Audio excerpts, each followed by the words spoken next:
दोस्तों, एक लड़की जो कि एक कलेक्टर है और वो एक ट्रेन में बैठी हुई है। वो अपने गांव जा रही है और उसके दिमाग में ढेर सारी बातें चल रही हैं, क्योंकि आज वो काफ़ी दिनों बाद अपने गांव जा रही है। तो गांव के बारे में सोच रही है, अपने पिता के बारे में सोच रही है और उन संघर्षों को सोच रही है जिन संघर्षों को करने के बाद उसने ये मुकाम हासिल किया है। तभी उसका स्टेशन आता है और अपने स्टेशन पर वो उतर जाती है। उतरने के बाद वो चहकती हुई स्टेशन से बाहर निकलने लगी है। लेकिन जैसे ही वो रेलवे स्टेशन की सीढ़ियों पे पहुंचती है तो अचानक से उसकी नज़र एक भिखारी पर पड़ती है। अब पहले तो वो वहां से चली जाती है, लेकिन फिर वापस आकर उस भिखारी की तरफ गौर से देखने लगती है। वो भिखारी अपने कटोरे में से कुछ खुले पैसों को गिन रहा था और बड़ी गौर से उन पैसों की तरफ देख रहा था। इसके बाद वो लड़की उसके पास जाती है और कहती है कि पापा, आप यहाँ पर कैसे? इसके बाद वो भिखारी उस लड़की की तरफ देखता है और देखते ही उसकी आंखों से आंसू टपकने लगते हैं। कौन थी वो लड़की और कौन था ये भिखारी जिसको वो पापा कह रही थी? अगर ये असलियत में उसके पापा हैं तो यहाँ पर भीख क्यों मांग रहे हैं? पूरी कहानी की सच्चाई जानने के लिए वीडियो को अंत तक जरूर देखें। दोस्तों, एक छोटे से गांव में एक खुशहाल परिवार रहा करता है। परिवार के अंदर माता पिता हैं, एक लड़की है, लड़की जो कि 10वीं क्लास में पढ़ रही है। लड़की का नाम है राधिका है। राधा पढ़ने लिखने में काफ़ी ज़्यादा होशियार है, क्योंकि उसके माता पिता उससे उम्मीद लगाए बैठे हैं कि हमारी बेटी पढ़ लिख कर कोई बड़ा अधिकारी बनेगी और हमारा नाम इस गांव के अंदर रोशन करेगी। दरअसल राधा के माता पिता एक भट्टे पर काम किया करते हैं और वो चाहते हैं कि उनकी बेटी पढ़ लिख कर एक बड़ा अधिकारी बन जाए।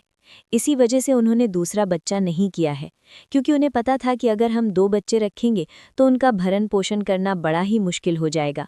और इस तरह की जिंदगी वो अपने बच्चों को नहीं देना चाहते थे, जिस तरह से उनका जीवन बीता था। इसी वजह से उन्होंने दूसरा बच्चा नहीं किया था और अपनी एक ही बच्ची को पढ़ा लिखाकर वो बड़ा अधिकारी बनाना चाहते हैं। धीरे धीरे समय बीतता है और राधिका 10वीं क्लास को अच्छे नंबरों से पास कर लेती है। ये बात जैसे ही उसके माता पिता को पता चलती है तो वो लोग इस बात की खुशी मनाते हैं और कहते हैं कि अच्छा है बेटी, अगर तू इसी तरह से पढ़ाई करेगी तो ये एक बड़ा अधिकारी बन सकती है। धीरे धीरे 2-3 महीने बीत जाते हैं और 2-3 महीने बाद अचानक से जो राधिका की माँ होती है उसको कोई बीमारी हो जाती है और बीमारी के चलते उसकी एकदम से मौत हो जाती है। अब माँ की मौत हो गई थी और पिता घर के अंदर अकेला रह गया था। राधिका के पिता का नाम था लाल सिंह, लेकिन जो लाल सिंह था उसकी पत्नी उसे मरते हुए कह गई थी कि बेटी की पढ़ाई लिखाई बिल्कुल भी बंद मत करना और ये ज़रूर से एक बड़ा अधिकारी बने, मेरी अंतिम इच्छा यही है। इस बात को सोच सोचकर लाल सिंह अपनी बेटी को पढ़ा लिखाकर बड़ा अफसर बनाना चाहता है और इसके लिए वो उसे बार बार प्रेरित किया करता है। कहा करता है कि बेटी, तेरी माँ की आखिरी इच्छा थी और तुम्हें इसे पूरा करना है। इसी वजह से जो राधिका होती है वो पढ़ाई लिखाई में और भी ज़्यादा मन लगाने लगती है और बहुत सारी मेहनत किया करती है। धीरे धीरे समय बीतता है और समय के साथ साथ जो राधिका होती है 12वीं क्लास को अच्छे नंबरों से पास कर लेती है। लाल सिंह मेहनत मजदूरी किया करता और मेहनत मजदूरी करने के बाद राधिका की फीस भरा करता। इसके बाद जब राधा की 12वीं क्लास कंप्लीट हो जाती है तो उसके बाद राधिका ग्रेजुएशन करने के लिए पास ही में शहर के कॉलेज में जाने लगती है। अब जैसे ही बेटी ग्रेजुएशन करने के लिए कॉलेज में जाया करती है तो अब पढ़ाई लिखाई में थोड़ा सा खर्चा आने लगता है, क्योंकि अब तक तो क्या था, सरकारी स्कूल था, ज़्यादा रुपए पैसे खर्च नहीं आया करते थे। लाल सिंह को केवल पढ़ाई लिखाई के लिए किताबों का बंदोबस्त करना होता था और फीस तो केवल ना के बराबर थी। इसी वजह से लाल सिंह और भी ज़्यादा मेहनत करने लगता है। भट्टे पर तो काम किया ही करता है, लेकिन सुबह शाम में इधर उधर मजदूरी भी किया करता था। बेटी को भी ये बात पता थी कि उसके पिता उसके लिए बहुत बहुत सारी मेहनत कर रहे हैं, तो इसी वजह से बेटी और भी ज़्यादा मेहनत करती है और ग्रेजुएशन के साथ साथ यूपीएसएससी की तैयारी भी करने लगती है, क्योंकि यहाँ पर कॉलेज के अंदर उसे पता चल गया था कि यूपीएसएससी एक ऐसा टेस्ट है जिस टेस्ट को देने से आदमी सीधा अधिकारी बन जाता है और उसकी ज़िंदगी अच्छी तरह से व्यतीत होने लगती है। इसके बाद जो राधिका थी वो यूपीएसएससी की तैयारी करती है और साथ साथ ग्रेजुएशन भी कर रही थी। धीरे धीरे उसकी ग्रेजुएशन भी कंप्लीट हो जाती है और जब उसकी ग्रेजुएशन कंप्लीट हो जाती है तो गांव वाले लाल सिंह से कहने लगते हैं कि अब तेरी बेटी सयानी हो गई है और तुझे उसकी शादी कर देनी चाहिए। अब इस बात को सुनकर जो लाल सिंह है वो लोगों से कह देता है कि मेरी एक ही बेटी है और मेरी पत्नी की आखिरी इच्छा थी कि वो पढ़ लिखकर एक बड़ा अधिकारी बने, तो मैं अपनी बेटी को पहले बड़ा अधिकारी बनाऊंगा और उसके बाद ही इसकी शादी के बारे में सोचूंगा। अब इस बात को सुनकर गांव वाले उसका मजाक उड़ाने लगते हैं और कहते हैं कि देखो कैसा बावला हो रहा है, अपनी बेटी को अधिकारी बनाने की सोच रहा है, भला कौन ऐसे अधिकारी बन सकता है। अब राधिका की ग्रेजुएशन कंप्लीट हो गई थी और अब उसे यूपीएसएससी की तैयारी करने के लिए दिल्ली जाना था। इसके बाद राधिका असमंजस में पड़ी हुई है और घर के अंदर गुमसुम सी बैठी रहा करती है, क्योंकि वो कई बार सोचती है कि अगर मैं दिल्ली चली गई तो उसके बाद में उसके पिता का ख्याल कौन रखेगा। और ये भी बात सोचा करती है कि उसके पिता मेहनत मजदूरी किया करते हैं और मेहनत मजदूरी करके अपना भरण पोषण कर रहे हैं। उनके पास इतने पैसे कहाँ से होंगे जो वो मेरी कोचिंग करवा सके और मुझे एक बड़ा अधिकारी बना सके। वो गुमसुम सी घर में बैठी रहा करती है और कॉलेज भी नहीं जाया करती है।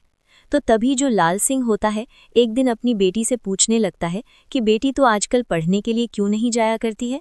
तो उसके बाद जो राधिका होती है पहले तो चुप रहती है और फिर कहती है कि नहीं पिताजी, ऐसी कोई बात नहीं है, मेरी पढ़ाई कंप्लीट हो गई है और अब मैं फॉर्म भर लूंगी और फॉर्म भरने के बाद हो सकता है मेरा किसी अच्छी सी नौकरी में नंबर आ जाए।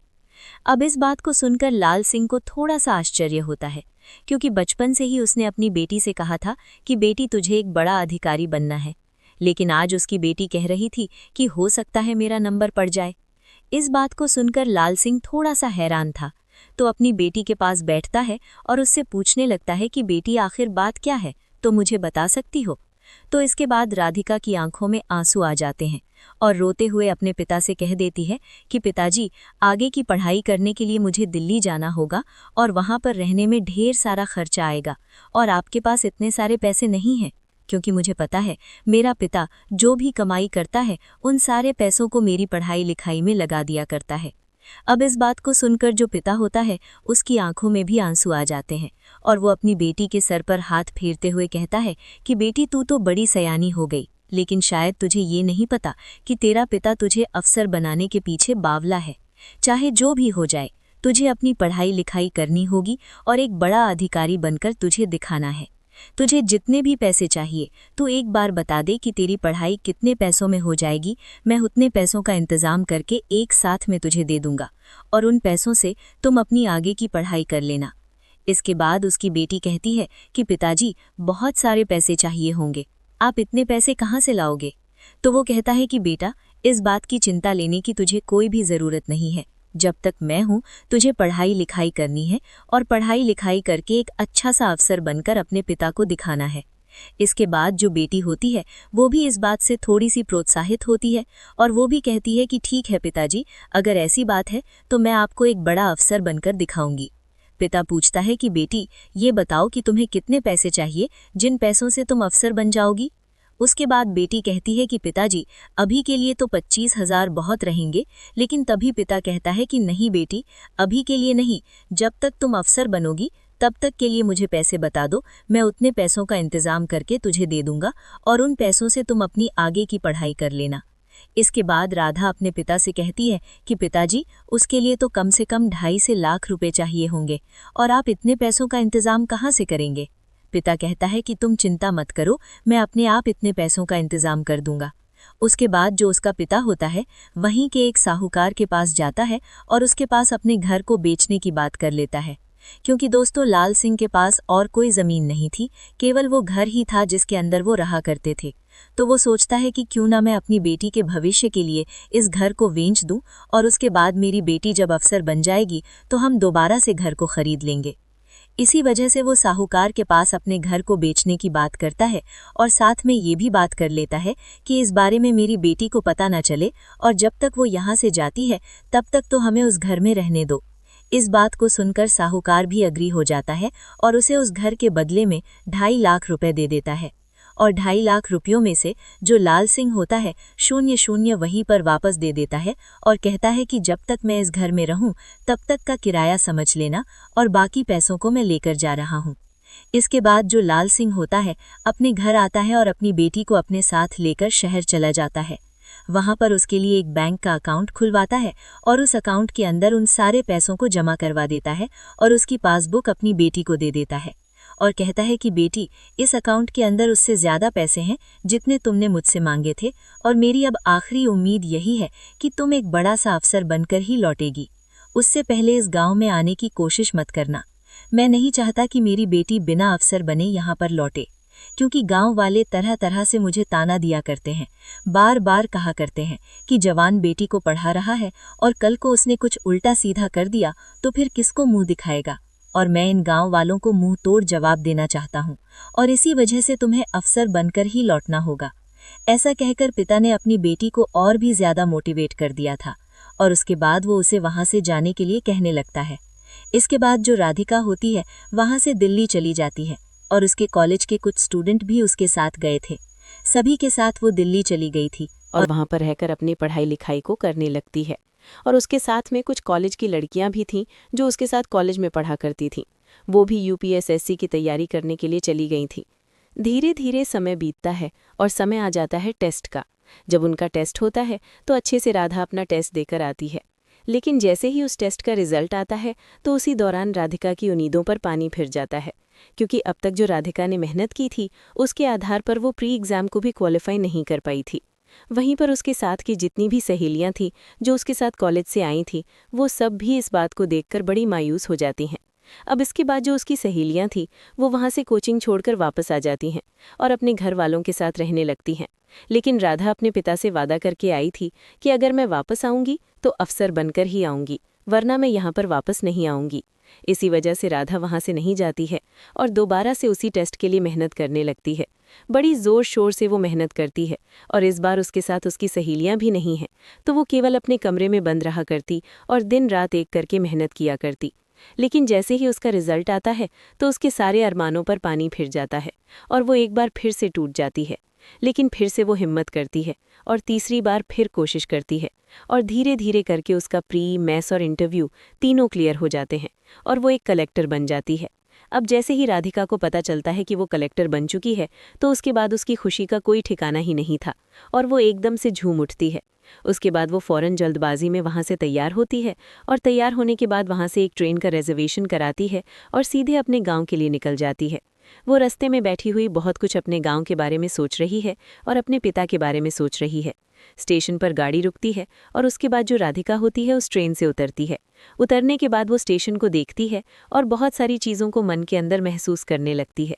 उसके बाद वो चहकती हुई वहाँ से आगे बढ़ती है और स्टेशन से बाहर निकलने के लिए सीढ़ियों से उतरने लगती है। लेकिन जैसे ही वो सीढ़ियों से उतरती है तो अचानक से उसकी नज़र एक भिखारी पर पड़ती है जो सीढ़ियों के साइड में बैठा हुआ था और हाथ में कटोरा था, जिस कटोरे के अंदर कुछ खुले पैसे उसे दिखाई देते हैं और उन पैसों को वो गिन रहा था। इसके बाद राधा एकदम से उस भिखारी के पास आती है और कहती है कि बाबूजी, आपकी हालत कैसी है। अब इसके बाद वो भिखारी जो वहाँ पर बैठा हुआ था वो उस लड़की की तरफ देखता है और देखने के बाद वो एकदम से फूट फूट कर रोने लगता है, क्योंकि दोस्तों वो भिखारी राधा का पिता लाल सिंह ही था जो आज यहाँ पर भीख मांगने पर मजबूर हो गया। इसके बाद बेटी भी अपने पिता की आंखों के आंसुओं को देखकर फूट फूट कर रोने लगती है और एकदम से उनके गले लग जाती है। कहती है कि बाबूजी, जो आपने सपना देखा था वो तो मैंने पूरा कर दिया, लेकिन आपकी हालत ऐसी कैसे हो गई। उसके बाद थोड़ी देर में राधा का पिता शांत होता है और शांत होने के बाद राधा को पूरी कहानी बताने लगता है। वो कहता है कि बेटा, तुझे याद होंगे वो पैसे जो मैंने तुम्हारे अकाउंट में जमा कराए थे। राधा कहती है कि हाँ पिताजी, मुझे पता है जो पैसे आपने मेरे अकाउंट में जमा कराए थे। तो वो कहता है कि तुम्हें पता है कि वो पैसे मैं कहाँ से लाया था। तो राधा कहती है कि नहीं पिताजी, आपने मुझे इस बात के बारे में बताया ही नहीं था। तो वो बताता है कि बेटी, मैंने अपने घर को बेच दिया था और घर को बेचने के बाद उन्हीं पैसों में से कुछ किराए के लिए पैसे दे दिए थे और उसी घर के अंदर किराएदार बनकर रहने लगा। इसके बाद मैं मेहनत मजदूरी किया करता और मेहनत मजदूरी करने के बाद उस घर का किराया टाइम टू टाइम देना लगता हूँ। लेकिन तभी अचानक से एक छोटे से हादसे में मेरे पैर में चोट आ जाती है और चोट के कारण मैं मेहनत मजदूरी नहीं कर पाता हूँ। अब मेहनत मजदूरी ना करने की वजह से मैं उनका किराया नहीं दे पाया, तो इसी वजह से उन्होंने मुझे घर से बाहर निकाल दिया। इसके बाद मजबूरन मुझे यहाँ पर आना पड़ा, क्योंकि यहाँ पर आकर कम से कम भीख मांगकर खा लेता हूँ और स्टेशन पर ही अपना समय व्यतीत कर लेता हूँ। लेकिन अब तू एक बड़ी अधिकारी बन गई है तो अब मुझे कैसी भी चिंता नहीं है। उसकी आंखों से भी आंसू निकलने लगते हैं, क्योंकि उसके पिता ने अपनी बेटी को एक बड़ा अधिकारी बनाने के लिए बहुत कुछ किया था। उसके पिता ने अपनी बेटी को अधिकारी बनाने के लिए भीख तक भी मांगी है। इसके बाद वो अपने पिता को अपने साथ लेती है और वहाँ से सीधा अपने गाँव आ जाती है। गाँव आने के बाद जो उनका घर था, उस घर के अंदर अपने पिता को रखने लगती है और उस मकान मालिक का कुछ किराया दे देती है। जो पैसे उसके अभी तक बचे हुए थे, उनमें से कुछ किराया दे दिया था। और इसके बाद जो राधिका होती है, अपने पिता से कह देती है कि पिताजी, अब आप आराम से इस घर के अंदर रहिए और मैं टाइम टू टाइम आपके पास पैसे भेज दिया करूंगी। राधिका वहां से ट्रेनिंग के लिए चली जाती है और ट्रेनिंग के दौरान जो भी वेतन उसे मिला करता, उन पैसों को वो अपने पिता के पास भेज दिया करती और उन्हीं से उसके पिता अच्छी तरह से जीवन व्यतीत करने लगते हैं। वो गांव के एक व्यक्ति को वहां पर नौकरी पर रख लेती है और कहती है कि मेरे पिता की तुम्हें सेवा करनी है और जितने भी पैसे मैं भेजा करूंगी, उन पैसों को मेरे पिता तक पहुंचाना है। गांव का व्यक्ति ईमानदार था, तो वो राधिका के पिता की मदद करने लगता है और लगभग 2 साल ट्रेनिंग करने के बाद राधिका की पोस्टिंग एक डिस्ट्रिक्ट में हो जाती है। अब राधा की पोस्टिंग जैसे ही डिस्ट्रिक्ट में होती है, तो उसके बाद राधिका अपने पिता को लेने के लिए एक दिन गाँव आती है। वहां जाने के बाद वो अपने पिता को वहां से अपने साथ लेती है और सीधा उसे अपने सरकारी आवास में ले आती है। क्योंकि अब राधिका के पास एक सरकार आवास था, तो वहीं पर अपने पिता को रखने लगती है और जो व्यक्ति वहां पर उसकी सेवा किया करता था, उसको यहाँ पर भी उसी नौकरी पर रख लिया था। अपने पिता की सेवा के लिए उसने नौकर रख रखा है और अच्छी तरह से अपने पिता की देखभाल किया करती है। वो वहां पर रहकर अपना कार्यभार संभालना है और लगभग उसे कार्यभार संभाले हुए 6 महीने बीत गए थे और 6 महीने बाद अचानक से राधिका के गांव से कुछ लोग आते हैं और उसे गांव के फंक्शन के लिए आमंत्रित करते हैं। कहते हैं कि बेटी, ये एक सामाजिक कार्यक्रम है और इसमें तुम्हें ज़रूर आना होगा। वहां पर गांव के सभी लोग होंगे और सभी लोगों को एक बहुत बड़ी प्रेरणा मिलेंगी अगर तुम गांव में आओगी और उन सबके सामने अपनी कहानी बताओगी। इसके बाद राधा पहले तो इसके बारे में मना करती है, लेकिन उसके बाद गांव वाले जब जिद करते हैं तो वो मान जाती है और जैसे ही फंक्शन का दिन आता है, तो राधिका अपने पिता के साथ सरकारी गाड़ी में बैठकर सीधा अपने गांव चली जाती है और वहां पर फंक्शन में शामिल हो जाती है। वहां पर जाने के बाद वो स्टेज पर जाती है और स्टेज पर जाने के बाद अपने पिता के द्वारा किए गए त्याग को सभी गाँव वालों के सामने बताने लगती है। अब जब गाँव वाले उसके संघर्ष की पूरी कहानी सुनते हैं, तो वो लोग भी फूट फूट कर रोने लगते हैं और सभी की निगाहों में लाल सिंह की इज्जत और भी ज्यादा बढ़ जाती है। इसके बाद राधा अपनी नौकरी को इसी तरह से करने लगती है और लगभग 2 साल नौकरी करने के बाद राधिका अब अपनी बराबर के रैंक के अधिकारी के साथ शादी कर लेती है। शादी करने से पहले उसने उस अधिकारी के सामने शर्त रख दी थी कि मेरा एक पिता है और वो पिता हमारे साथ ही रहेगा। पहले तो वो मना करता है, लेकिन जब उसे उसकी पूरी कहानी सुनाई जाती है, तो उसके बाद वो भी एग्री हो जाता है और कहता है कि ठीक है, तुम्हारे पिता भी हमारे साथ ही रहेंगे और कोई भी कैसी भी दिक्कत नहीं है।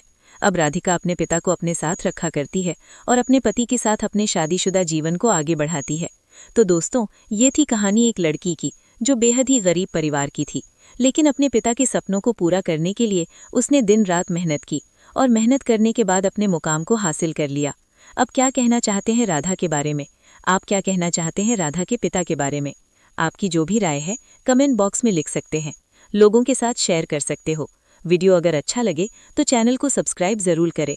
मिलते हैं एक नई कहानी के साथ। बहुत बहुत धन्यवाद।